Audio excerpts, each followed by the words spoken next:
अज्ञानतिमिरान्धस्य ज्ञानाञ्जनशलाकया चक्षुरुन्मिलितं येन तस्मै श्रीगुरवे नमः। श्रीचैतन्यमनोभीष्टं स्थापितं येन भूतले स्वयं रूपकदा मह्यं ददाति स्वपदान्तिकं। वन्देऽहं श्रीगुरु श्रीयुतपदकमलं श्रीगुरून् वैष्णवांश्च श्रीरूपं साग्रजातं सहगण रघुनाथान्वितं तं सजीवं साद्वैतं सावधूतं परिजनसहितं कृष्णचैतन्यदेवं श्रीराधाकृष्णपादान् सहगण ललिता श्रीविशाखान्वितांश्च। हे कृष्ण करुणा सिंधु दीनबंधो जगत्पते गोपेश गोपिकाकांत राधाकांत नमोस्तुते। तप्त कांचन गौरांगी राधे वृंदावनेश्वरी वृषभानुसुते देवी प्रणमामि हरिप्रिये। वाञ्छाकल्पतरुभ्यश्च कृपा सिन्धुभ्य एव च पतितानां पावनेभ्यो वैष्णवेभ्यो नमो नमः। अनंतकोटि वैष्णववृंद की जय। नमो विष्णुपादाय कृष्णप्रेष्ठाय भूतले श्रीमते जयपताका स्वामिन् इति नामिने। नमो आचार्यपादाय निताय कृपाप्रदायने गौरकथाधामदाय नगरग्रामतारिणे। नमो विष्णुपादाय कृष्णप्रेष्ठाय भूतले श्रीमते भक्तिवेदांत स्वामिन् इति नामिने। नमस्ते सारस्वते देवे गौरवाणी प्रचारिणे निर्विशेष शून्यवादी पाश्चात्य देशतारिणे। जय श्री कृष्ण चैतन्य प्रभु नित्यानंद श्री अद्वैत गदाधर श्रीवासादि गौर भक्तवृंद। हरे कृष्ण कृष्ण कृष्ण हरे हरे हरे राम राम राम हरे हरे।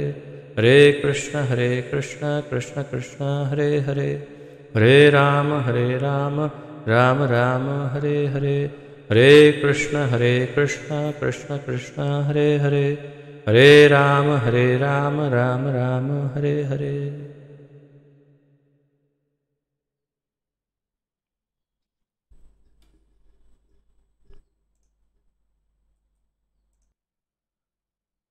आप सबका बहुत बहुत स्वागत है आज के इस दिव्य महत्वपूर्ण ज्ञान यज्ञ में, जिसके अंतर्गत हम श्रीमद् भगवद गीता यथारूप का सम्मिलित अध्ययन कर रहे हैं, जिसका आलेखन हमारे इस्कॉन के संस्थापक आचार्य श्री श्रीमद् अभय चरणारविंद भक्तिवेदांत स्वामी श्रील प्रभुपाद जी ने किया है। श्रील प्रभुपाद की जय। तो 16वें अध्याय के बिल्कुल अंत तक हम पहुंच गए हैं। अंतिम 2 श्लोक 23 और 24 जो दोनों ही बहुत ही महत्वपूर्ण हैं और एक प्रकार से इस अध्याय के सार रूप हैं ये दोनों श्लोक। और इसके पश्चात इसी विषय को थोड़ा सा आगे बढ़ाते हुए, परंतु अलग अध्याय में अर्जुन के प्रश्न के उत्तर देते हुए भगवान फिर 17वें अध्याय में विविध प्रकार की श्रद्धा की बात करेंगे। तो आज हम प्रयास करते हैं कि दोनों श्लोक हो जाए और फिर 17वां अध्याय भी प्रारंभ कर सके। तो आइए एक पुनरावर्तन करते हैं पहले 16वें अध्याय के 19 से लेकर के 22वें श्लोक का, तत्पश्चात 23वें श्लोक से आज का जो श्लोक है प्रारंभ करते हैं।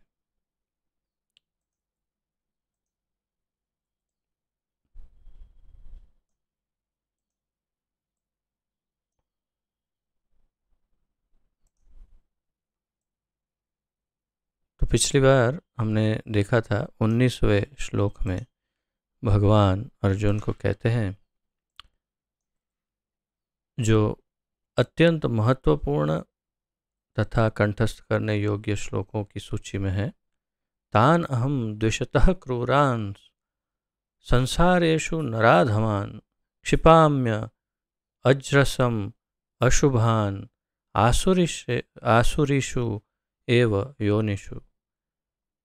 अर्थात जो लोग ईर्ष्यालु तथा क्रूर हैं और नराधम हैं, उन्हें मैं निरंतर विभिन्न आसुरी योनियों में भव सागर में डालता रहता हूँ। तो हमने देखा कि भगवान अपनी स्वतंत्रता का प्रयोग करते हुए आसुरी स्वभाव वाले जीवों को अत्यंत निम्न आसुरी योनियों में धकेलते रहते हैं। तत्पश्चात 20वें श्लोक में इसी बात को आगे बढ़ाते हुए भगवान कहते हैं, आसुरीम योनिम आपन्ना मूढ़ा जन्मनि जन्मनि माम प्राप्यैव कौन्तेय ततो यान्ति अधमाम गतिम। हे कुंती पुत्र, ऐसे व्यक्ति आसुरी योनि में बारंबार जन्म ग्रहण करते हुए कभी भी मुझ तक पहुंच नहीं पाते। जो आसुरी योनि में है वो भगवान को आसानी से नहीं प्राप्त कर सकते, बल्कि भगवान यहाँ कहते हैं कि जिनको उन्होंने स्वयं धकेला हो आसुरी योनियों में और निम्न से निम्न कोटि की योनियों में, वो उनको नहीं प्राप्त कर सकते। वे धीरे धीरे अत्यंत अधम गति को प्राप्त होते हैं, भगवान कह रहे हैं। 21वें श्लोक में कहते हैं, इस नरक के 3 द्वार हैं, काम, क्रोध तथा लोभ। प्रत्येक बुद्धिमान व्यक्ति को चाहिए कि इन्हें त्याग दे, क्योंकि इनसे आत्मा का पतन होता है। भगवान यहाँ 3 नरक के द्वार का वर्णन कर रहे हैं और कह रहे हैं काम, क्रोध तथा लोभ, ये प्रत्येक बुद्धिमान व्यक्ति को इन्हें त्याग देना चाहिए, क्योंकि इसमें आत्मा का पतन होता है। यदि आप जेल में जाएंगे, प्रिजन, जेल, कारागार, और वहाँ जो चोरी को छोड़ कर के अन्य जो गुनाहों में जो सज़ा काट रहे हैं उनके केस देखेंगे आप, तो इसमें बस यही दिखेगा आपको, या काम या क्रोध, और या तो लोभ के कारण कुछ उनके साथ ऐसा हुआ कि फिर उनको क्रोध आया और उन्होंने कुछ गुनाह किया। तो मुख्य रूप से काम, क्रोध और लोभ, उससे ही पूरी जेल भरी रहती है। तो ये सबसे बड़े शत्रु हैं। विद्येनम इह वैरिणम, भगवान पहले भी बता चुके हैं, काम एष क्रोध एष। तो इनको त्यागने का सुझाव दे रहे हैं भगवान। और फिर 22वें श्लोक में कहते हैं, हे कुंती पुत्र, जो व्यक्ति इन तीनों नरक द्वारों से बच पाता है वह आत्म साक्षात्कार के लिए कल्याणकारी कार्य करता है और इस प्रकार क्रमशः परम गति को प्राप्त होता है। तो जो व्यक्ति इन तीनों नरक द्वारों से बच पाता है वो आत्म साक्षात्कार को प्राप्त होता है और फिर उसका कल्याण हो सकता है और क्रमशः धीरे धीरे स्टेप बाय स्टेप वो आगे बढ़ सकता है। अब 23वें श्लोक में भगवान कहते हैं, मूल रूप से इसमें शास्त्रों का महत्व समझाया है इस श्लोक में, और शास्त्रों का हमारे जीवन में क्या मूल्य होना चाहिए और जिनके जीवन में नहीं है उनको क्या प्राप्त होता या क्या नहीं प्राप्त होता, उसका वर्णन इस श्लोक में करते हैं। आइए इसका उच्चारण करते हैं।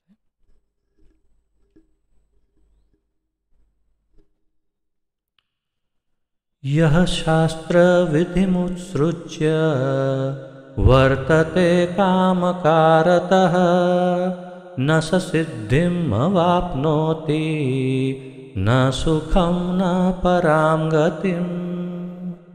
यः शास्त्र विधिम् उत्सृज्य वर्तते कामकारतः न स सिद्धिम् अवाप्नोति न सुखं न परां गतिम्।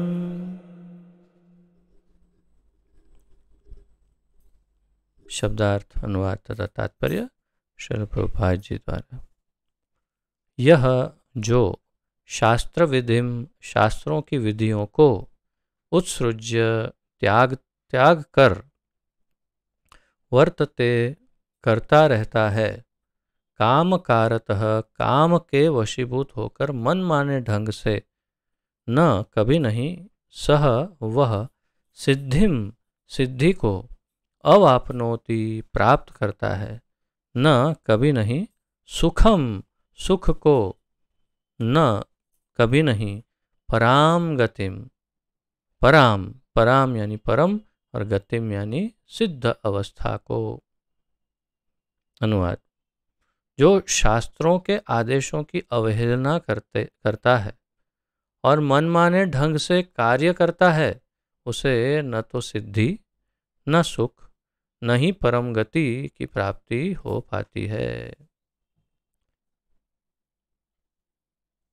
जो शास्त्रों के आदेशों की अवहेलना करता है। शास्त्र, शास्त्र शब्द बहुत बड़ा विशाल सागर के समान है। हम इसमें भी तर्क लगा सकते हैं कि शास्त्र किसे कहा जाता है, परंतु जो हमें आचार्य समझाते हैं, हमारे पूर्ववर्ती आचार्य, उनके अनुसार शास्त्र किसे कहते हैं? 4 वेद, 18 पुराण, 108 उपनिषद और ये जो वेद हैं उसके अधिकृत जो उपवेद जिसे कहते हैं, अनुवेद कहते हैं, तो उपवेद, अनुवेद या उसके भाष्य, जो भी अधिकृत भाष्य है वो, उसमें सबसे अधिकृत भाष्य है जिसे वेदांत सूत्र कहा जाता है। और वेदांत सूत्र का अधिकृत भाष्य है श्रीमद् भागवत। तो श्रीमद् भागवत, तो 4 वेद, ये भाष्य आदि, श्रीमद् भागवत, 18 पुराण, 108 उपनिषद तथा कुछ संहिताएं जैसे मनु संहिता, ब्रह्म संहिता, ऐसी कुछ अधिकृत संहिताएं जो अधिकृत है, जिन्हें आचार्यों ने जिनको अधिकृत किया है, सारे संत समाज ने जिसे अधिकृत किया है, ये तथा महाभारत, रामायण और श्रीमद् भगवत गीता, जो वास्तव में महाभारत का ही अंग है, परंतु अगर उसे अलग शास्त्र माना जाए। और श्रीमद् भगवत गीता सभी शास्त्रों का सार है, निचोड़ है। सर्वोपनिषदो गावो दोग्धा गोपाल नंदन, शंकराचार्य कहते हैं। तो सारे शास्त्रों का निचोड़ श्रीमद् भगवत गीता, यही श्रीमद् भगवत गीता जिसका हम अध्ययन कर रहे हैं, तो ये शास्त्र हैं। इसके अलावा कई अलग अलग प्रकार के ग्रंथ लोगों ने लिखे हो सकते हैं, ऋषि मुनियों ने लिखे हो सकते हैं, परंतु उन्हें शास्त्र नहीं माना जा सकता। इनमें भी जैसे 108 उपनिषद है, परंतु सारे के सारे उपनिषद इस तरह स्वीकृत नहीं कि जिस तरह से हम उनसे कहीं से भी ज्ञान प्राप्त कर सकते हैं। इनमें से 11 प्रमुख उपनिषद हैं, तो श्री ईशोपनिषद तथा बाकी अन्य 10, इस प्रकार 11 प्रमुख उपनिषद हैं जिन्हें अधिकृत शास्त्र माना गया। पुराणों में भी कुछ कुछ ऐसे पुराण हैं कि जो अन्य देवी देवताओं का गुणगान करते हैं, तो उनका अधिक महत्व नहीं बताया। ऐसे जो 6 मुख्य अधिकृत पुराण बताए हैं जिनका हमें अध्ययन करना चाहिए, जैसे पद्म पुराण है, विष्णु पुराण है आदि, तो ऐसे कुछ कुछ पुराण को ही अधिक स्पष्ट रूप से अधिकृत बताया। और चारों वेदों में भी उसी प्रकार है कि कुछ कुछ, जैसे कि साम वेद है, उसमें बहुत सारा तो सोम यानी चंद्र देव के उपलक्ष्य में तथा सोम रस के उपलक्ष्य में काफ़ी कुछ वर्णन है, परंतु उनमें से जहाँ भी भगवान की प्राप्ति का उल्लेख हो, उतना भाग जो है वो अधिकृत है। वैसे चारों वेद तो शुद्ध हैं, तो ये इसे शास्त्र कहते हैं। भगवान कह रहे हैं जो शास्त्रों के आदेशों की अवहेलना करते हैं। तो अब आप समझ सकते हैं कि शास्त्रों के आदेशों की अवहेलना यानी कौन से शास्त्रों की। हम सार रूप में अन्य कुछ भी याद नहीं रखे शास्त्र शब्दों में, तो भागवत और भगवत गीता ये दो याद रखेंगे तो भी सब कुछ आ गया उसमें, कुछ भी शेष नहीं है। श्रीमद् भागवत के 18,000 श्लोक और श्रीमद् भगवत गीता के 700 लगभग के श्लोक जो हैं, इनके अंदर संपूर्ण शास्त्रों का सर्व ज्ञान जो है वो समाहित है। भगवत गीता सबका सार है। तो जो शास्त्रों के आदेशों की अवहेलना करते हैं और मनमाने ढंग से कार्य करते हैं, उसे न तो सिद्धि, न सुख और न ही परम गति की प्राप्ति होती है। तो शास्त्रों की अवहेलना यानी उनका त्याग, शास्त्रों का त्याग या शास्त्रों में अविश्वास। कोई कहेगा कि ये शास्त्रों में ऐसा लिखा, शास्त्र किसने लिखा है? मनुष्य ने लिखा है। कौन देखने गया किसने लिखा है, कब लिखा है? हम शास्त्रों को नहीं मानते। तो ये पहला उसका लक्षण है। जब भी आप किसी से बात करें और ऐसा कहे तो समझना चाहिए कि ये उसका पहला लक्षण है, जो शास्त्रों की अवहेलना करता है और मनमाने ढंग से कार्य करता है। अब आप बताइए, आप अपने आप को देखो, अपने स्वयं के जीवन को देखो, तथा अपने इर्द गिर्द आसपास में जितने भी लोग रह रहे हैं उन सब के जीवनों को देखो कि कौन इसमें से मनमाने ढंग से जी रहा है और कौन शास्त्र के अनुसार जी रहा है। तो आपको शायद 0.001% शायद ऐसे व्यक्ति दिखेंगे जो शास्त्रों के आधार पर अपना जीवन जी रहे। 99.99% लोग सब मनमाने ढंग से इस कलयुग में जीवन जी रहे हैं। शास्त्रों से कोई लेना देना। अरे घर में भगवत गीता ही नहीं, अच्छा भगवत गीता है तो कभी छुई ही नहीं, और अगर छू ली है तो उनके हाथ में उसके ऊपर लगी हुई धूल लग जाती है, क्योंकि उसको कभी हाथ लगा के साफ तक नहीं किया, कहाँ रखी है पता नहीं।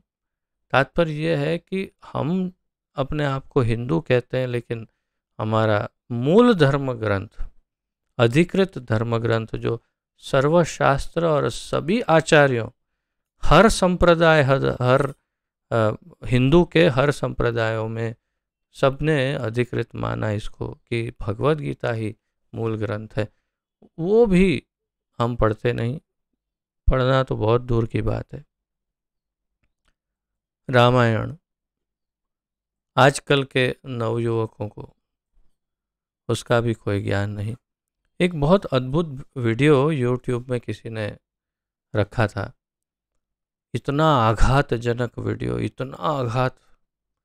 इतना आघातजनक वीडियो कि मैं सोच नहीं सकता। जहां इसी देश में जब रामायण सीरियल टीवी पर आती थी तो रोड पर कर्फ्यू लगा हो, इस तरह से पूरे के पूरे रोड खाली हो जाते, सब लोग टीवी के सामने बैठकर देखते थे रामायण। अब वो 25-30 साल पुरानी बात होगी, और अब नई जो पीढ़ी है उनको रामायण का इतना, अरे वो वीडियो में उन्होंने दिखाया कि देखिए हमारी इस भारत भूमि की युवा पीढ़ी को देखिए। तो वो कुछ प्रश्न लेकर के जाते थे। कोई भी युवक दिखेगा या युवती दिखेगी तो उनको पूछेंगे कि क्या आप बता सकते हैं कि राम के कितने भाई थे? तो कोई बताएगा शायद एक था, नहीं 3 थे, नहीं मुझे लगता है 6 थे, 2 थे। राम के कितने भाई? अच्छा, राम की पत्नी का नाम क्या था? बस इसमें कभी कोई ये नाम बता रहा है, कोई वो नाम बता रहा है। और रावण के विषय में पूछ रहे हैं तो कुछ इधर उधर की बात कर रहे हैं। कुछ पूरी की पूरी रामायण का उन्होंने सत्यानाश कर दिया। इतने लोगों का इंटरव्यू दिखाया, उसमें से एक आध भी ऐसा नहीं था कि जो वास्तविक उत्तर दे पाए। ये ऐसे ऐसे उत्तर कि हमें हंसी भी बहुत आती थी और उनकी मूर्खता पर इस युवा पीढ़ी के, और दुख भी बहुत होता है।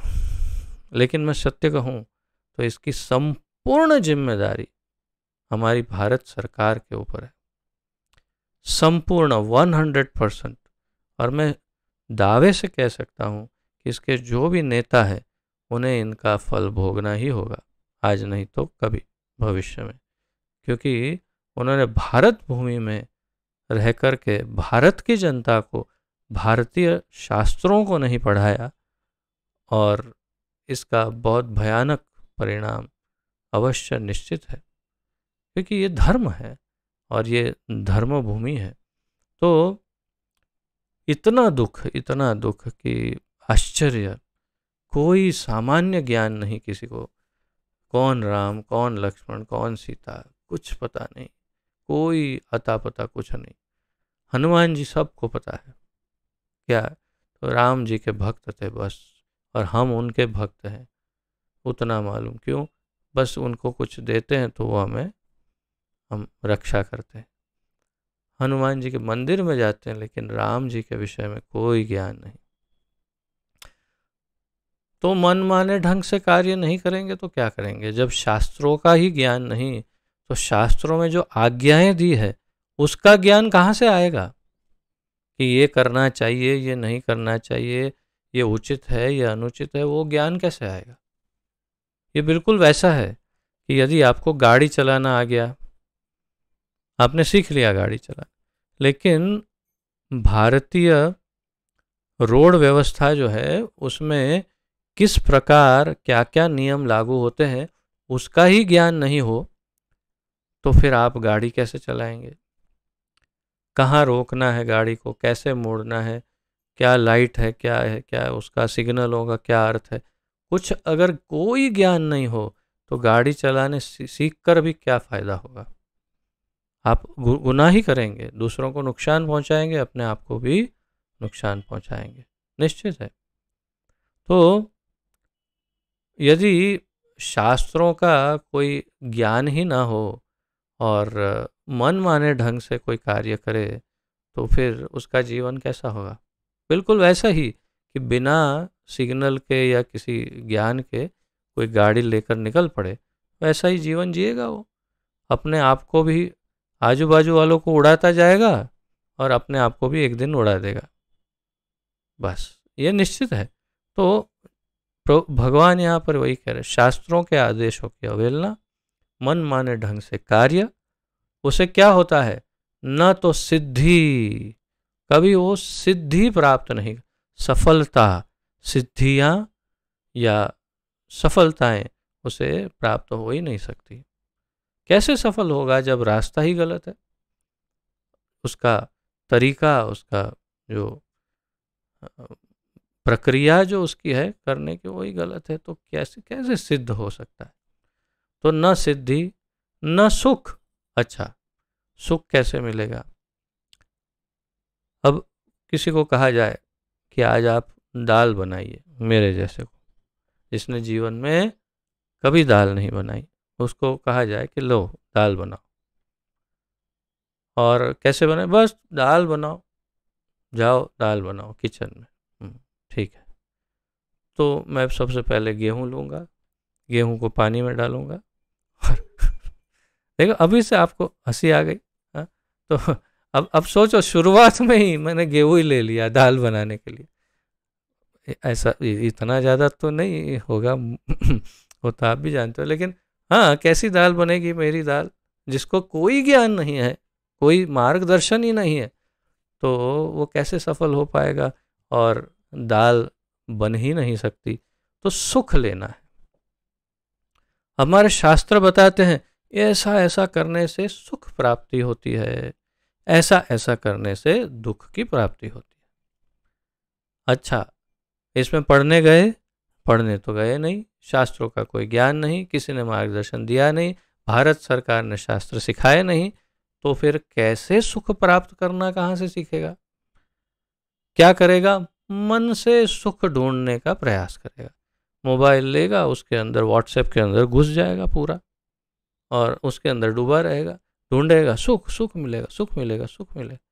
टीवी होगा, टीवी के अंदर घुस जाएगा, या तो दारू की बोतल लेगा, उसमें सुख ढूंढने अंदर घुस जाएगा, डूब जाएगा दारू में। कुछ ऐसा करेगा जिसका उसको कोई मार्गदर्शन नहीं, बस अपने मनोधर्म से कुछ मार्ग ढूंढेगा सुख प्राप्त करने का, और प्राप्त होगा सुख। आप लोग स्वयं ही सब अनुभवी हैं, बुद्धिमान हैं, तो जानते हैं कि ऐसे अपने मनमाने ढंग से सुख की प्राप्ति तो हो ही नहीं सकती, भगवान कह रहे हैं, क्योंकि शास्त्र के अनुसार नहीं, और न ही परम गति की प्राप्ति होती है, भगवान कह रहे हैं। और परम गति भी नहीं प्राप्त होती है। परम गति क्या है? या तो मुक्ति कहो, मोक्ष कह लो, या फिर भगवान के धाम की प्राप्ति कहो, या भगवान की प्राप्ति कहो। तो परम गति का तो प्रश्न ही नहीं है। क्यों? क्योंकि जो मन माने ढंग से कार्य करेगा वो पाप ही करेगा, जो शास्त्रों की अवहेलना करेगा वो निश्चित रूप से उल्टा कार्य ही करेगा, जो नहीं करना चाहिए, और इसके कारण वो पाप कर्मों को संचित करेगा और सुख भी नहीं मिलेगा, और परम गति नहीं अधोगति निश्चित हो जाएगी उसकी। तो इतना कह के अब तात्पर्य में देखते हैं। प्रभुपाद जी बहुत अच्छी तरह से विस्तार से समझाते हैं इसे। जैसे कि पहले कहा जा चुका है, मानव समाज के विभिन्न आश्रमों तथा वर्णों के लिए शास्त्र विधि दी गई है। प्रभुपाद जी ने शुरुआत से ही वर्णाश्रम की बात की कि वर्णाश्रम जो है वो इस हमारे मनुष्य समाज के लिए है, जो संपूर्ण मनुष्य सभ्यता के लिए है।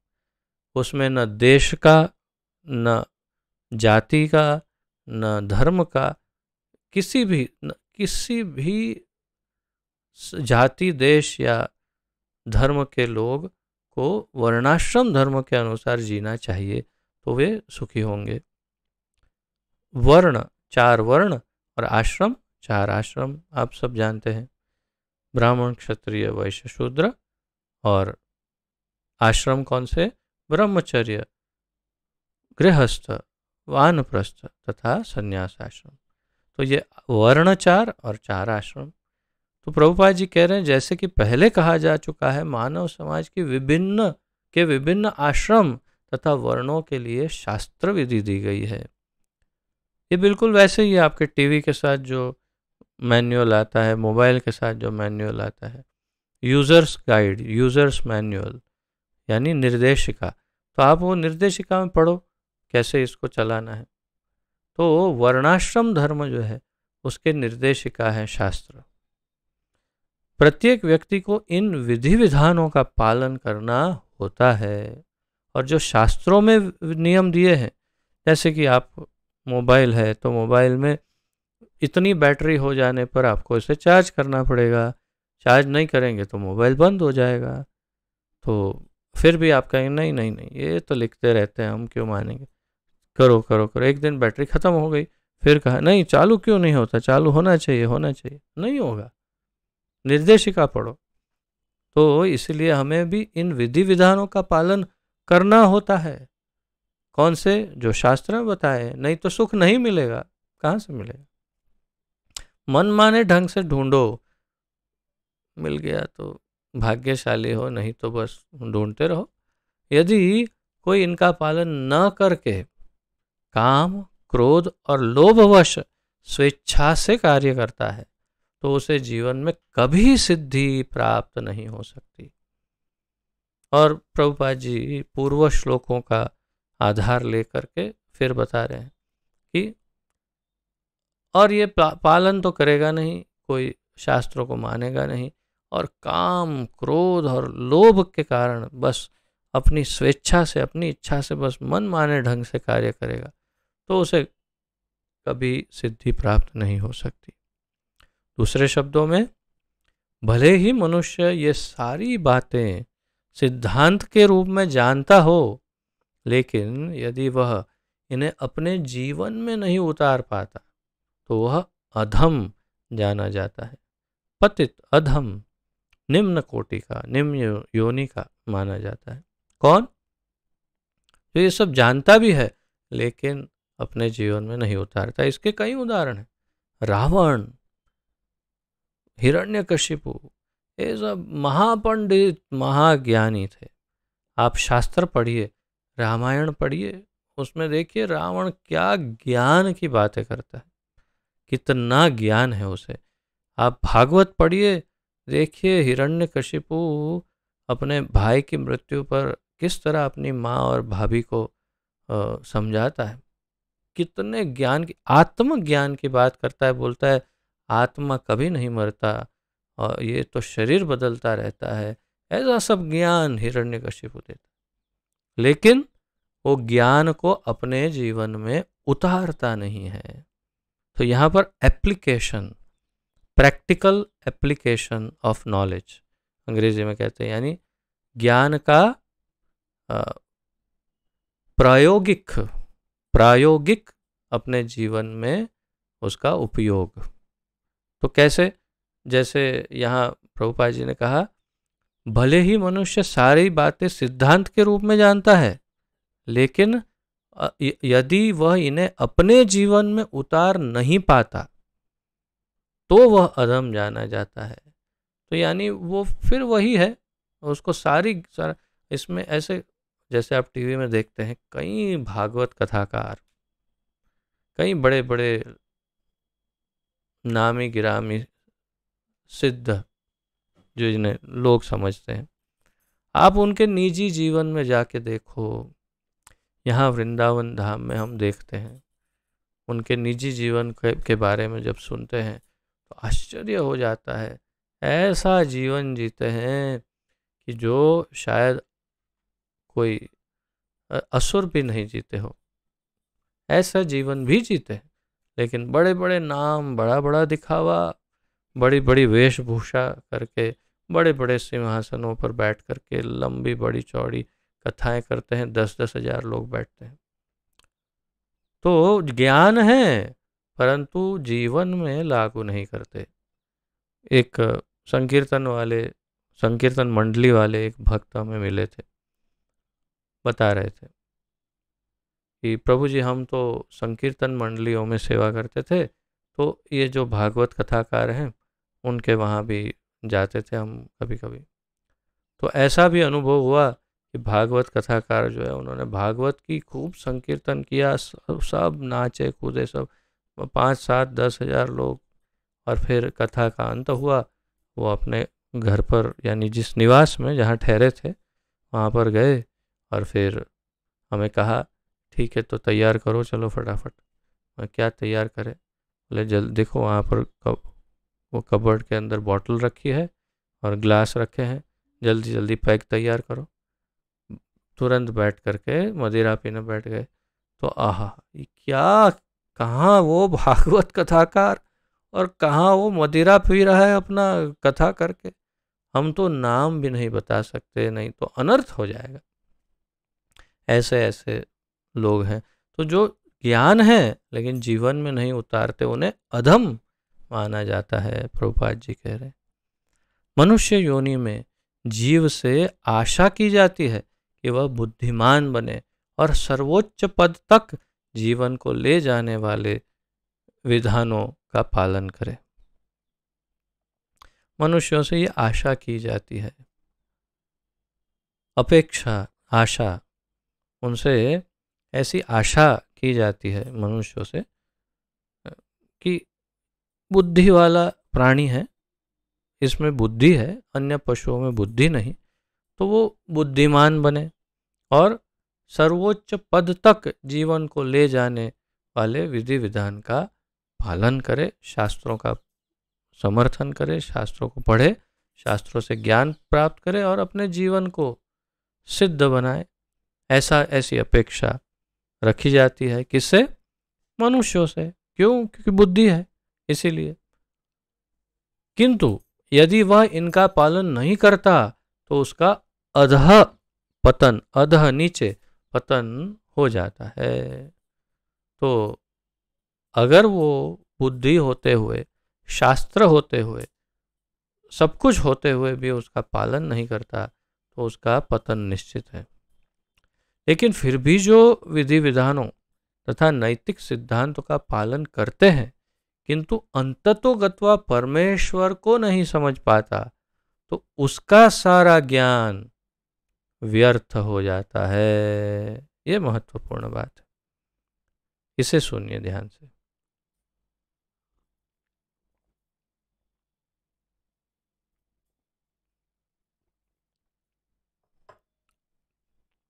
यहाँ प्रभुपाद जी उनकी बात कर रहे हैं जिनके पास ये ज्ञान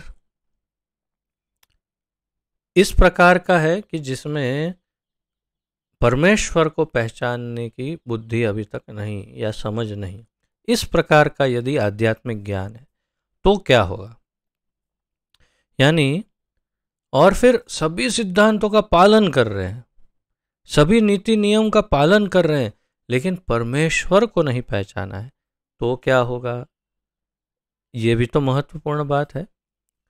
कई लोग ऐसे भी मिलेंगे, बहुत चुस्त पालन करेंगे, एकदम धार्मिक, एकदम सिद्धांतवादी, अपने जीवन में कभी झूठ नहीं बोलेंगे, कभी चोरी नहीं करेंगे, कभी ऐसा नहीं करेंगे, ये नहीं करेंगे, तो क्या होगा। प्रभुपाद जी कहते हैं, लेकिन फिर भी जो विधि विधानों तथा नैतिक सिद्धांतों का पालन करता है किंतु अंततोगत्वा परमेश्वर को नहीं समझ पाता, तो उसका सारा ज्ञान व्यर्थ हो जाता है। श्रम एव ही केवलम। भागवत में ये अत्यंत महत्वपूर्ण श्लोक है जिसमें ये बताया गया है, धर्म स्वनुष्ठितः पुंसाम विश्वक्सेन कथासु यः न उत्पादयेद यदि रतिम श्रम एव ही केवलम। यानी कोई बहुत ही चुस्तता से धर्म का पालन करता है, जैसे मैंने बताया बहुत सिद्धांतवादी, सत्यवादी है, निष्ठावान है, एकदम चुस्त सब नीति नियम का पालन करता है। धर्म स्वनुष्ठितः पुंसाम, लेकिन विश्वक्सेन कथासु यह न उत्पादयेद यदि रतिम, लेकिन ये धर्म पालन करते करते उसको भगवान के प्रति कोई आकर्षण नहीं आता, भगवान के प्रति न उनको प्रेम जागृत होता है, न आकर्षण होता है, न श्रद्धा होती है भगवान के प्रति, तो क्या होता है, श्रम एव ही केवलम। श्रम यानी मेहनत, परिश्रम, एव ही केवलम, केवल परिश्रम। कैसे, उसका उदाहरण मैंने एक बार दिया था उदाहरण। हमारे यहाँ बगल में एक कच्चा मकान है, बिल्कुल इस वॉल के पीछे एक कच्चा मकान है। वहाँ पर उसकी जो बाउंड्री का जो दीवार है, तो एक दिन वो दंपति ने, पति पत्नी ने मिलकर के, उनके पास ढेर सारी ईंट है, तो ईंटों को लगा करके पूरा एक दूसरे पर लगा लगा लगा लगा पूरी वॉल बना दी, पूरी दीवार उन्होंने बनाई बिना सीमेंट के, और शायद बीच में मिट्टी या कुछ डाला हो सकता है, लेकिन बहुत मेहनत की, एक दिन फिर रात को भी काफ़ी देर तक, और पूरी दीवार बनाई। दूसरे दिन खूब बारिश हुई और बाहर की ज़मीन जो है वो नरम पड़ गई। जैसे ही नरम पड़ी, पूरे दिन रात की इनकी मेहनत एक क्षण के अंदर बड़ी जोर से धड़ाका, एकदम आवाज़ आई धड़ाक, और बड़ी आवाज़ के साथ पूरी दीवार नीचे गिर गई। क्या हुआ, श्रम एव ही केवलम। इसका अर्थ है बिल्कुल व्यर्थ उनका परिश्रम हो गया। क्यों, बुद्धि नहीं लगाई, और युक्त जो उपयुक्त, जो उसके लिए जिस प्रकार दीवार बनानी चाहिए वो नहीं बनाए। बस एक के ऊपर एक ईंट खड़ी कर दी और सोचा कि बस बन गई दीवार। तो ऐसे कैसे हो सकता है। तो ये अगर कोई धर्म का पालन करता है, सत्यवादी है, अपने आप को बहुत अच्छा व्यक्ति समझता है, लेकिन भगवान श्री कृष्ण के प्रति यदि विश्वक्सेन कथासु यह न उत्पादयेद यति रतिम, उसको यदि रति प्रेम नहीं जागृत हुआ भगवान के प्रति, तो श्रम एव ही केवल, उस धर्म का, उस सिद्धांत, उस अच्छाई का उस अच्छाई का केवल श्रम ही है, कोई फायदा नहीं, कोई लाभ नहीं है। क्यों? मनुष्य जीवन का अंतिम लक्ष्य तो भगवान को रिझाना, उनकी सेवा करना, उनको प्रेम करना, वही उनका लक्ष्य है पर हर जीव का। तो इसलिए प्रभुपाद जी ने ये स्पष्ट किया यहाँ पर कि उसे, उस ज्ञान को व्यर्थ कहा जाता है। और यदि वह ईश्वर के अस्तित्व को मान भी ले, किंतु यदि वह भगवान की सेवा नहीं करता तो भी उसके प्रयास निष्फल हो जाते हैं। और सुनिए, प्रभुपाद जी तो ये भी कह रहे हैं कि भगवान को मान भी ले, लेकिन उनकी अगर सेवा नहीं करे तो भी उसका प्रयास निष्फल हो जाता है। अर्थात केवल मानना जरूरी नहीं, उनकी सेवा आवश्यक है। क्यों? जीवेर स्वरूप है कृष्णेर नित्य दास। हम भगवान के नित्य दास है। दास का उत्तरदायित्व क्या है? सेवा करना। यदि हम सेवा नहीं करेंगे, केवल मानेंगे हाँ मैं मानता हूँ भगवान है, तो उससे कोई लाभ नहीं, वो भी निष्फल प्रयास प्रभुपाद बता रहे। अतएव मनुष्य को चाहिए कि अपने आप को कृष्ण भावनामृत तथा भक्ति के पद तक ऊपर ले जाए, तभी वह परम सिद्धावस्था को प्राप्त कर सकता है, अन्यथा नहीं। तो मनुष्य को अपने आप को कृष्ण भावनामृत या भक्ति योग तक ऊपर उठाना होगा। अगर नहीं उठा पाया तो सिद्धावस्था को प्राप्त नहीं कर सकता, परम सिद्धावस्था। ये बहुत स्पष्ट है। भगवान इसीलिए कहते हैं बहुनाम जन्म नामन्ते ज्ञानवान माम प्रपद्यते। क्यों कहते हैं माम प्रपद्यते? क्यों नहीं कहते कि ये इसके शरण में जाता है, उसके मेरी शरण में आता है? क्यों? क्योंकि अंतिम लक्ष्य तो कृष्ण ही है।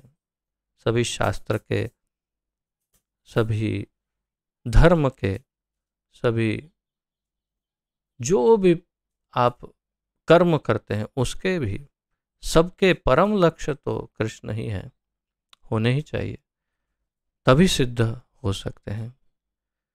आगे प्रभुपाद जी इसको आगे बढ़ाते हुए बताते हैं, कामकारतः शब्द अत्यंत सार्थक है। जो व्यक्ति जानबूझकर नियमों का अतिक्रमण करता है वह काम के वश में होकर कर्म करता है। काम कारतः, काम के वश में होकर कार्य करना, उसे काम कारतः कहते हैं। अब आप अपने आप को देखो, जितने कार्य करते हैं हम, उसमें से कितने काम कारतः शब्द के अनुरूप हैं कार्य हमारे, और कितने शास्त्र कारतः है। तो आप देखो लगभग शून्य। हमारे, हम भक्तों की बात नहीं, सामान्य जीवन में सामान्य लोग 99.99% सब काम कारतः ही करते हैं। जो अपनी कामनाओं की पूर्ति करे ऐसा काम करो। शास्त्रों में बताया है, उसको रहने दो, हमें क्या काम है शास्त्र से, हमें तो अपनी कामनाओं की पूर्ति होनी चाहिए, ऐसा ही काम करते हैं। उसे कहते हैं काम कारतः। तो वह जानता है कि ऐसा करना मना है, लेकिन फिर भी वह ऐसा करता है, प्रभुपाद जी कह रहे हैं। इसी को स्वेच्छाचार कहते हैं। स्वेच्छा आचार, आचरण, स्वेच्छा से करने वाले, स्व इच्छा से करने वाला आचरण, स्वेच्छाचार। तो आप देखिए, यही सत्य है ना कि लगभग सभी के सभी लोग अपनी इच्छा के अनुसार ही कार्य करते हैं, यह जानते हुए भी कि अमुक काम करना चाहिए, फिर भी वह उसे नहीं करता। इसीलिए उसे स्वेच्छाचारी कहा जाता है, प्रभुपाद जी कह रहे हैं। ऐसे व्यक्ति अवश्य ही भगवान द्वारा दंडित होते हैं। जो स्वेच्छाचारी है वो दंड के योग्य है और दंड भोगता है, भगवान उसे स्वयं दंड देते हैं। तो आप बस कल्पना कीजिए कि इस कलयुग में इतना स्वेच्छाचार जहाँ है तो दंड के भागी कितने जीव हैं। ऐसे व्यक्तियों को मनुष्य जीवन की सिद्धि प्राप्त नहीं हो पाती। मनुष्य जीवन तो अपने आप को शुद्ध बनाने के लिए है, किंतु जो व्यक्ति विधि विधान का पालन नहीं करता वह अपने आप को न तो शुद्ध बना सकता है, न ही वास्तविक सुख प्राप्त कर सकता है। न स सिद्धिम न वाप्नोति न सुखम न पराम गतिम। न सिद्धि होगी, न सुख मिलेगा और न परम गति प्राप्त होगी। किसको? जो अपने आप को शुद्ध बनाने के लिए मनुष्य जीवन है वो जानता है, लेकिन जो व्यक्ति विधि विधान का पालन नहीं करता, विधि विधानों में विश्वास नहीं करता, वह अपने आप को न तो शुद्ध बना सकता है, न वास्तविक सुख की प्राप्ति कर सकता है। मैं तो बस यही कई बार सोचता हूँ कि एक सामान्य से सामान्य बात कि जो शौच के लिए जाते हैं उन्हें स्नान करना चाहिए, बिल्कुल सामान्य बात। टॉयलेट गए हैं तो स्नान करना चाहिए, वो भी वस्त्रों समेत। जो वस्त्र पहने हैं टॉयलेट में उसके साथ स्नान करना चाहिए। तो इस बात का मैं यदि हम केवल इसी एक विषय का संशोधन करें तो शायद 99.99999% आज के समाज में कोई भी इसका पालन नहीं करता। बहुत कम और अगर कोई पालन करता हो तो आश्चर्य हो जाएगा, अरे ये कैसे इनके घर में इतना, और हमें आदर हो जाएगा कि अरे इनके घर में इतना अच्छा संस्कार है। निश्चित रूप से इनके घर में कोई ना कोई भक्त होगा जिसने ऐसा संस्कार दिया होगा। सभी के घर में एक ही संस्कार, टॉयलेट गए और हाथ धोए कि नहीं वो भी डाउट रहता है। सही बता रहा हूँ, बिल्कुल मैं तो एकदम सत्य कह रहा हूँ।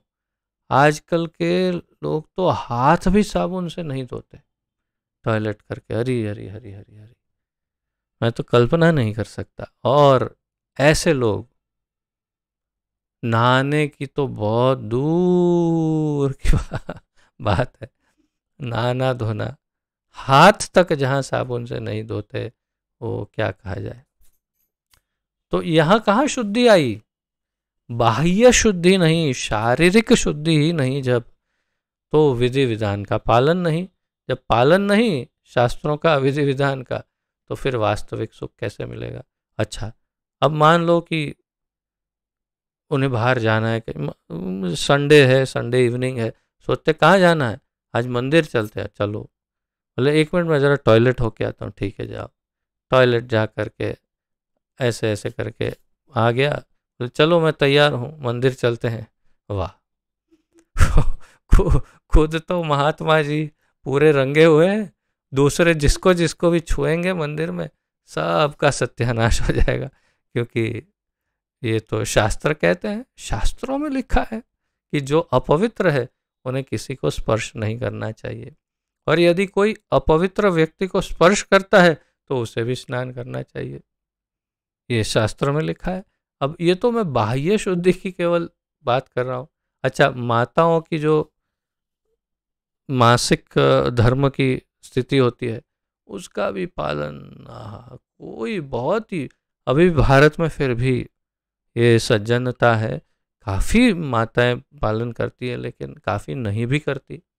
और क्या क्या किस किस प्रकार के अपवित्रता भरे वातावरण में हम रहते हैं, हम तो कल्पना ही नहीं कर सकते। अगर आप भीड़ में से होकर निकले हैं तो समझ ही लेना चाहिए कि कितने ऐसे लोगों को छू लिए हैं जो सीधे डायरेक्ट टॉयलेट से आए होंगे, पता नहीं है। तात्पर्य यह है कि जब कोई पालन नहीं करता, विधि विधानों में मानता नहीं, शुद्धि रखता नहीं, तो फिर कहाँ सुख की प्राप्ति होने वाली है। मैं भी वैसे ही था कभी भक्त होने से पहले, इसलिए तारीफ क्या करूं। सभी, पूरा संसार ही ऐसा है, सभी का ऐसा है।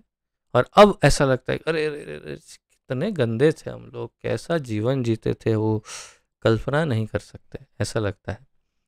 ऐसा लगना चाहिए। अगर आप में से कोई नहीं पालन करता है तो आज से तुरंत पालन प्रारंभ कीजिए।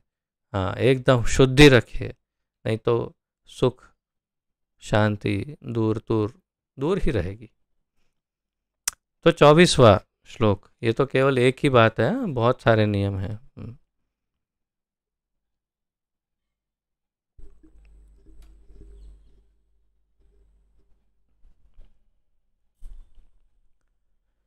तस्मात् शास्त्रं प्रमाणं ते कार्याकार्यव्यवस्थितौ ज्ञात्वा शास्त्रविधानोक्तं कर्म कर्तुमिहार्हसि। तस्मात् शास्त्रं प्रमाणं ते कार्याकार्यव्यवस्थितौ ज्ञात्वा शास्त्रविधानोक्तं कर्म कर्तुम इहार्हसि। तो अंतिम श्लोक में भगवान अर्जुन से कहते हैं, पहले शब्दार्थ देखते हैं। तस्मात् इसलिए, शास्त्रम शास्त्र, प्रमाणम प्रमाण, ते तुम्हारा, कार्य कर्तव्य, अकार्य निषिद्ध कर्म, व्यवस्थितो निश्चित करने में, ज्ञातवा जानकर, शास्त्र शास्त्र का, विधान विधान, उक्तम कहा गया, कर्म कर्म, कर्तुम करना, इह इस संसार में, अर्हसि तुम्हें चाहिए। अनुवाद। अतएव, भगवान अर्जुन को अंत में कह रहे हैं, अतएव मनुष्य को यह जानना चाहिए कि शास्त्रों के विधान के अनुसार क्या कर्तव्य है और क्या अकर्तव्य है।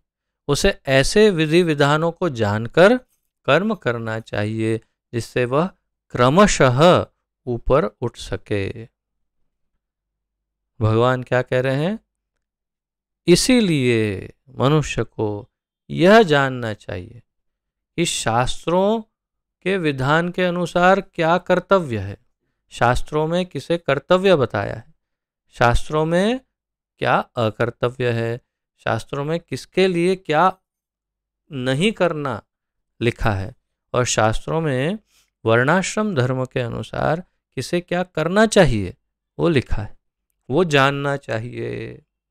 मनु संहिता आदि में जो, और भागवत जैसे ग्रंथों में, वेदों में, जहाँ जहाँ शास्त्रों में आचरण का जो नियम बताया है, कौन से वर्ण को कौन से आश्रम में किसे कब कौन सी परिस्थिति में कैसे व्यवहार करना चाहिए, क्या बोलना चाहिए, क्या नहीं बोलना चाहिए, क्या नहीं करना, क्या करना, वो सब कुछ उसमें वर्णन है। उसका अध्ययन एक योग्य गुरु के मार्गदर्शन से ये सब ज्ञान प्राप्त करना चाहिए। अगर ये ज्ञान प्राप्त करेंगे तो स्वाभाविक रूप से सुखी होंगे और मन माने ढंग से कुत्ते बिल्ली की तरह ऐसा जीवन जिएंगे।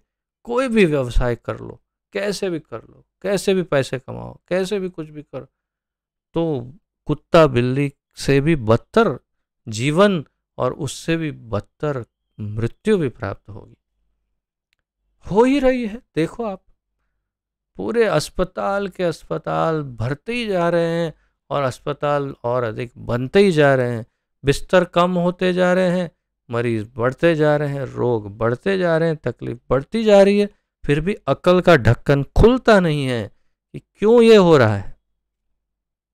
और सरकार को तो बस पड़ी ही नहीं है, उन्हें तो शास्त्रों में कोई इंटरेस्ट ही नहीं है, उन्हें बड़ी बड़ी धार्मिक हिंदुत्व की बातें करना ही आता है, बड़ी बड़ी इतनी बड़ी बड़ी हिंदुत्व की बातें करते हैं, धर्म ग्रंथ को सिखाने की जिम्मेदारी तो है ही नहीं सरकार की।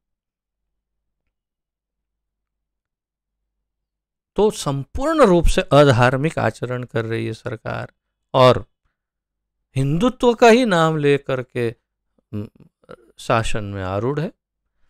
फिर क्या होगा, स्वयं भी सखत बहुत ही जबरदस्त दुख प्राप्त करेगी, बहुत ही यातनाएं, और ये हमारी जनता भी अब देखिए संपूर्ण संसार दुखी दुखी दुखी दुखी, इतने कष्ट और इतने रोग, इतनी पीड़ाएं यातनाएं भोग रहे।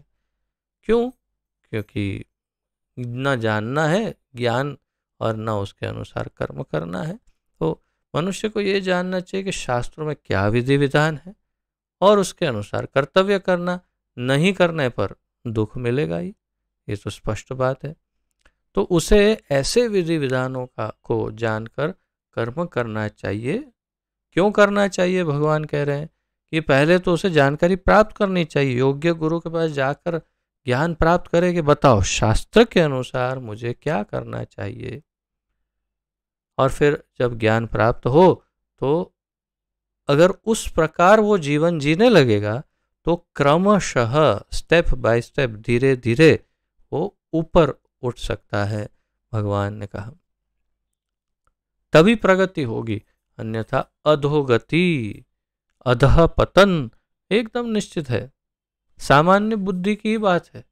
कोई बेवकूफ भी समझ जाएगा कि जो शास्त्र के नियमों के अनुसार जीवन नहीं जिएगा तो उसका अधपतन होगा।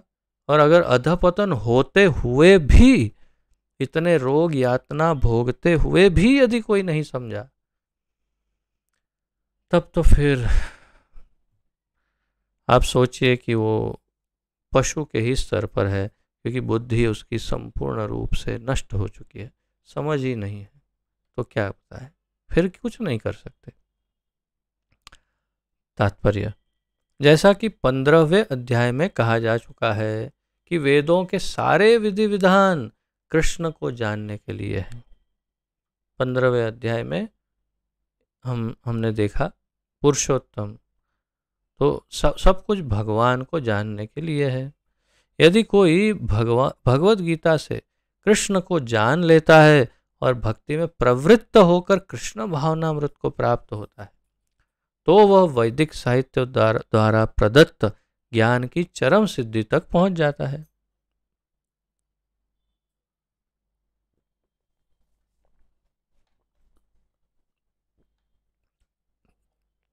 तो यदि किसी ने भगवत गीता का अध्ययन किया, कृष्ण भावनामृत को स्वीकार किया, भक्ति योग का स्वीकार करके कृष्ण भावना भावित जीवन जीना प्रारंभ किया, तो वह वैदिक साहित्य द्वारा प्रदत्त ज्ञान की चरम सिद्धि तक पहुंच जाता है। अर्थात जो भक्त है, कृष्ण भक्त, और जो कृष्ण भावना भावित जीवन जी रहा है, वो अपने आप ही शास्त्रों में बताए हुए सारे नियम का पालन कर ही रहा है, अपने आप ही कर रहा है, और वो परम सिद्धि को प्राप्त हो सकता है।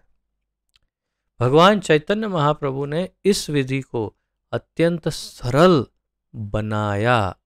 उन्होंने लोगों से केवल हरे कृष्ण महामंत्र जपने तथा भगवान की भक्ति में प्रवृत्त होने और अर्चा विग्रह यानी भगवान की जो श्री मूर्ति है, जो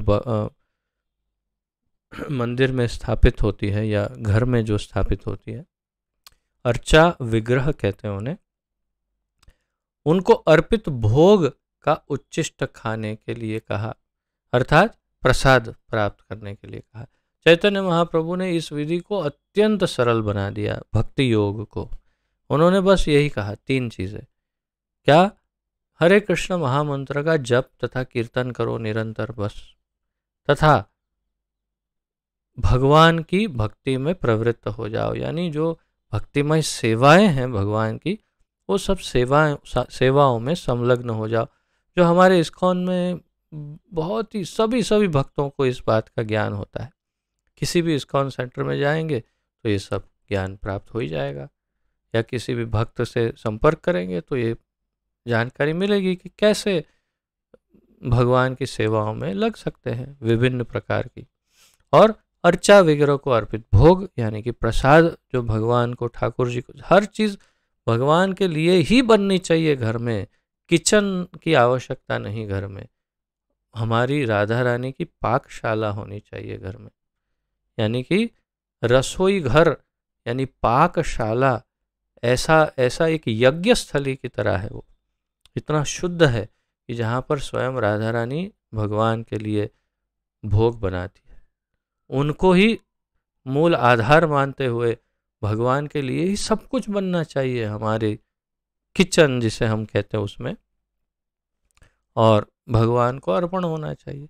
भगवान जब वो प्रसाद, भोग को प्रसाद के रूप में परिवर्तित करेंगे, उसे ही हमें प्राप्त करना चाहिए।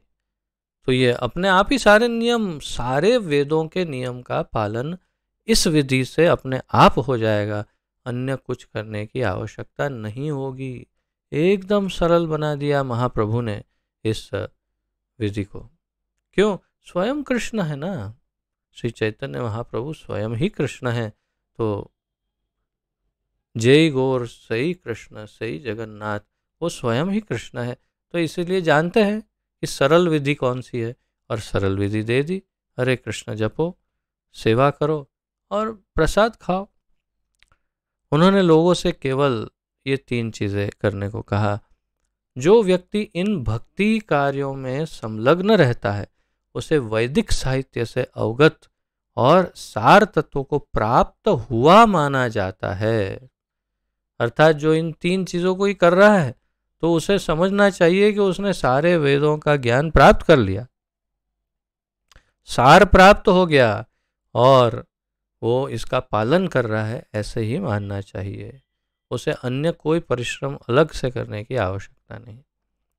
निसंदेह उन सामान्य व्यक्तियों के लिए जो कृष्ण भावना भावित नहीं है या भक्ति में प्रवृत्त नहीं है, करणीय तथा अकरणीय कर्म का निर्णय वेदों के आदेशों के अनुसार किया जाना चाहिए। लेकिन जो भक्त नहीं है, उन लोगों के लिए ये सारे नियम वेदों से उन्हें जानकारी प्राप्त करके ही करना चाहिए। मनुष्य को तर्क किए बिना तद अनुसार कर्म करना चाहिए। तद अनुसार यानी उस प्रकार मनुष्य को बिना तर्क, कोई नहीं ऐसा क्यों नहीं, ऐसा क्यों नहीं, अरे नहीं देखो इसकी जगह ऐसा होता तो ये क्यों, तर्क वितर्क को छोड़ करके अपना, जिसे सामान्य भाषा में कहते हैं भेजा, उसको उसमें डाले बिना स्वीकार करके इस विधि को उसके अनुसार जीवन जीना चाहिए, कर्म करना चाहिए इसके अनुसार, यानी भक्ति योग के अनुसार। तो इसी को शास्त्र के नियमों का पालन करना कहा जाता है। शास्त्रों में वे 4 मुख्य दोष नहीं पाए जाते जो बद्ध जीवों में होते हैं। अब ये विषय कई बार आपने शायद पूर्व में इसका ज्ञान प्राप्त किया हो या नहीं किया हो, तो इसे अवश्य नोट करिएगा कि हर बद्ध जीव में, हम सब बद्ध जीव हैं इस माइक जगत में, माया के जगत में, भौतिक जगत में, हम में 4 दोष अवश्य होते हैं। ये 4 दोष होने के कारण ही हमें शास्त्रों पर आधार रखना पड़ता है। जो शास्त्रों में ये 4 दोष नहीं है, हम में कौन से 4 दोष हैं? 1, अपूर्ण इंद्रियां। हमारी सारी इंद्रियां अपूर्ण हैं। उदाहरण जैसे आँख, मेरी आँख को इस दीवार, मेरे सामने एक दीवार है, उस दीवार के सामने क्या है मैं नहीं देख सकता। जैसे आपको आपके स्क्रीन पर जितना मेरा कैमरा दिखा रहा है उतना ही दिख रहा है, इस घर में और क्या क्या है आपको नहीं दिख रहा, या मेरे पड़ोसी के घर में क्या हो रहा है मुझे नहीं दिख रहा।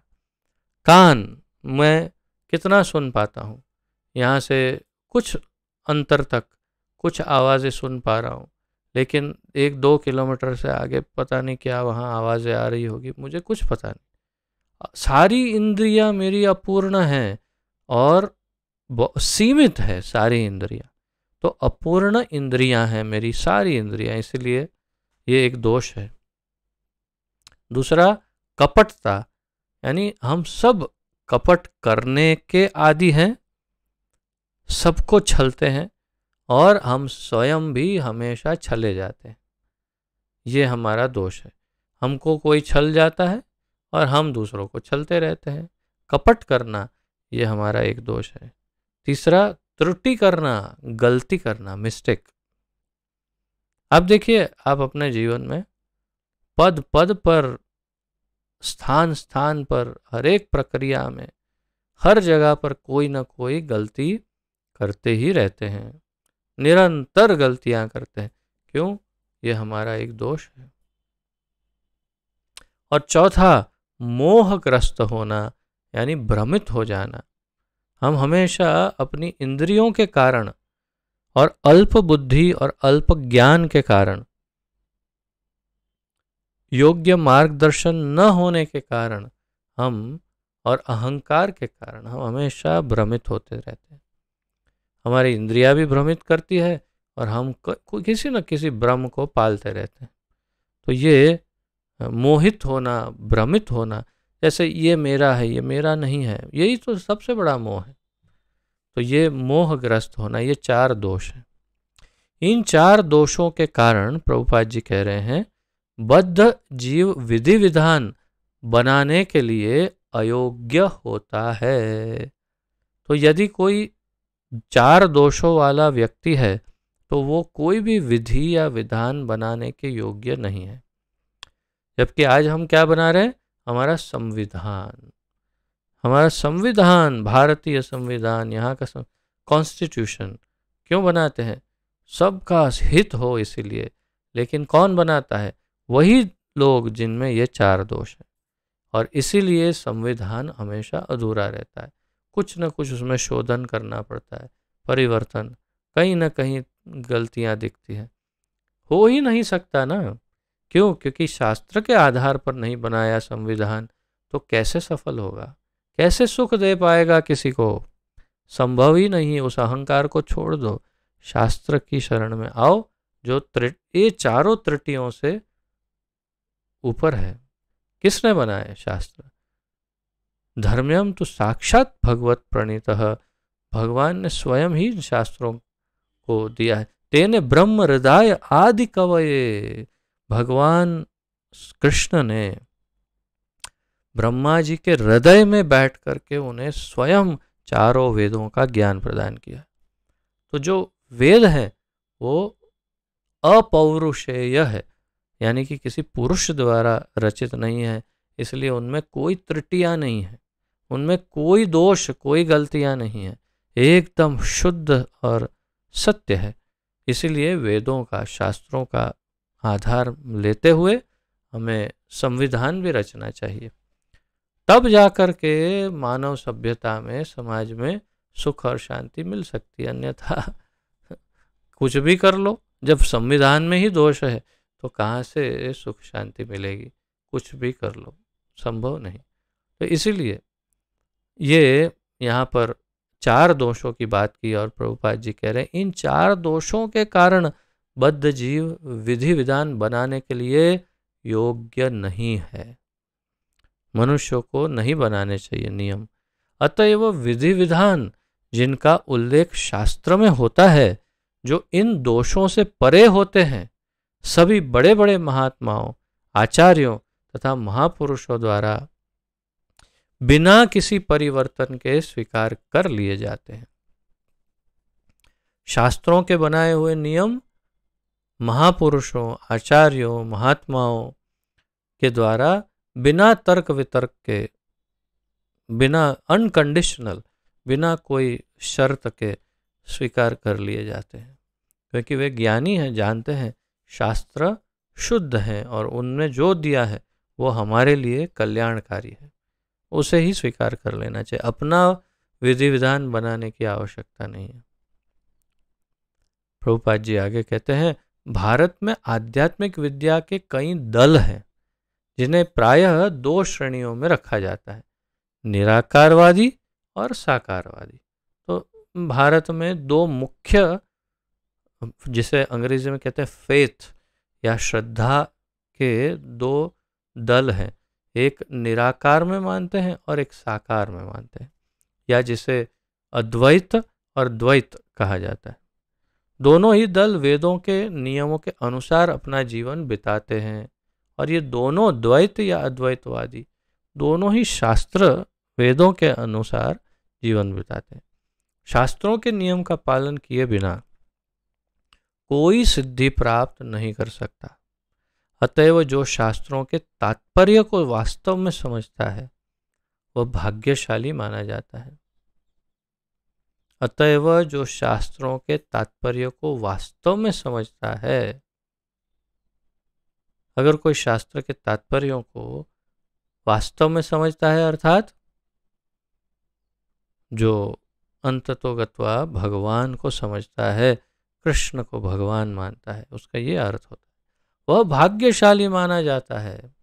क्योंकि शास्त्रों का तात्पर्य तो वही है, सभी शास्त्रों का सार तो वही है। वेदेश्च सर्वैर अहम एव वेद्यो, सभी वेदों में जानने योग्य क्या है? कृष्ण ही तो है। जो ये समझता है वो भाग्यशाली माना जाता है। मानव समाज में समस्त पतनों का मुख्य कारण भागवत विद्या के नियमों के प्रति द्वेष है। मानव समाज में पतन का क्या मुख्य कारण है? भागवत विद्या, भक्ति योग या भगवान के विषय में ज्ञान के नियमों के प्रति द्वेषित हैं लोग, और इसलिए पतन हो जाता है। यह मानव जीवन का सर्वोच्च अपराध है।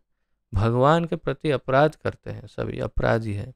सब पूर्ण मानव समाज पूरा आसुरी समाज की तरह है, कलयुग में विशेष रूप से सब भगवान के द्वेषी हैं। अतएव भगवान की भौतिक शक्ति अर्थात माया त्रय तापों के रूप में हमें सदैव कष्ट देती रहती है।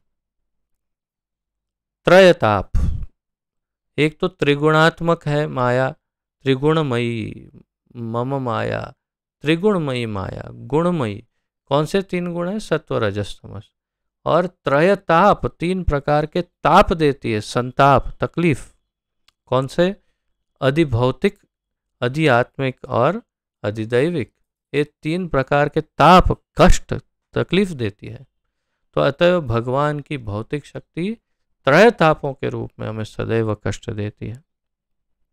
यह भौतिक शक्ति प्रकृति के तीन गुणों से बनी है, वही जो जिसकी अभी हमने चर्चा की।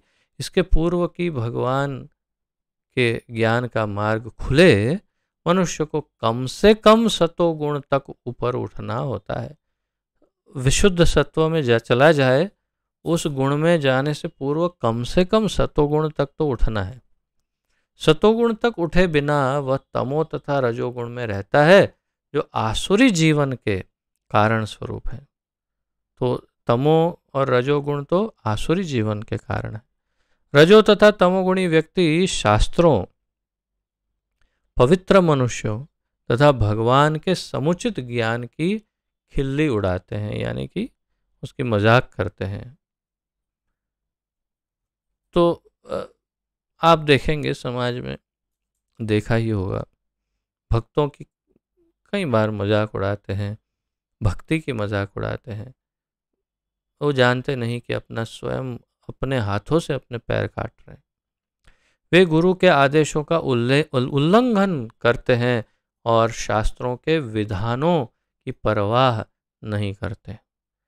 गुरु के आदेशों का उल्लंघन करते हैं और शास्त्रों के विधानों की परवाह नहीं करते, तो फिर जीवन क्या रहेगा?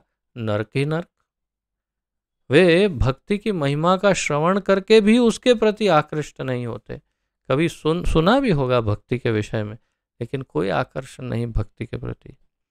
इस प्रकार वे अपनी उन्नति का अपना निजी मार्ग बनाते हैं और सोचते हैं कि हम अपनी खुद उन्नति कर लेंगे कुछ अपने बलबूते पर। मानव समाज के ये ही कतिपय दोष हैं। ये सब कुछ कुछ मानव समाज के दोष हैं जिनके कारण आसुरी जीवन बिताना पड़ता है। इसी के कारण ये आसुरी जीवन हमें बिताना पड़ता है, भोगना पड़ता है, इन दोषों के कारण। कौन से दोष है? फिर से देखिए, वो क्या करता है? गुरु के आदेशों का उल्लंघन, शास्त्रों के विधि विधानों की परवाह नहीं करता। यह शास्त्र विधिम उत्सृज्य, तो शास्त्र विधि का पालन नहीं करता। भक्ति की महिमा का श्रवण करके भी आकर्षित नहीं होता और वो अपनी उन्नति का स्वयं मार्ग बनाने का प्रयास करता है। ये चार। तो मानव समाज के ये 4 मुख्य दोष हैं जिनके कारण आसुरी जीवन बिताना पड़ता है। तो ये आप अवश्य नोट करिएगा, ये 4 दोष मानव समाज के।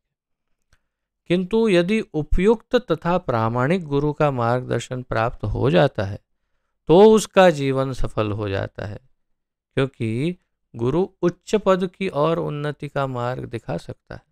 लेकिन यदि कोई प्रामाणिक गुरु, अधिकृत गुरु प्राप्त हो और उनसे मार्गदर्शन लिया जाए तो उसका जीवन सफल हो सकता है।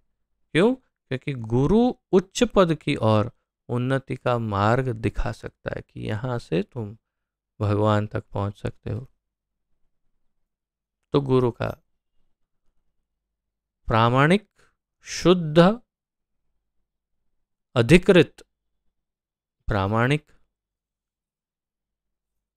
और अधिकृत, ये 2 शब्द मुख्य है। गुरु का होना आवश्यक है, तभी हम सफल हो सकते हैं। इस प्रकार श्रीमद् भगवद गीता के 16वें अध्याय दैवी तथा आसुरी स्वभाव का भक्ति वेदांत तात्पर्य पूर्ण हुआ। इति। तो अब यहाँ पर विराम लेंगे आज, और कल फिर श्रद्धा के विभाग 17वां अध्याय प्रारंभ होगा, जिसमें अर्जुन इसी के आधार पर प्रश्न पूछेगा कि ये शास्त्र विधि जो है उसके पालन के अनुरूप फिर प्रश्न पूछेंगे अर्जुन, और हम भगवान से और ज्ञान प्राप्त करेंगे। तो यदि किसी का आज की इस चर्चा के अनुरूप यदि कोई प्रश्न, जिज्ञासा आदि हो तो प्रस्तुत कर सकते हैं, अन्यथा फिर हम विराम लें।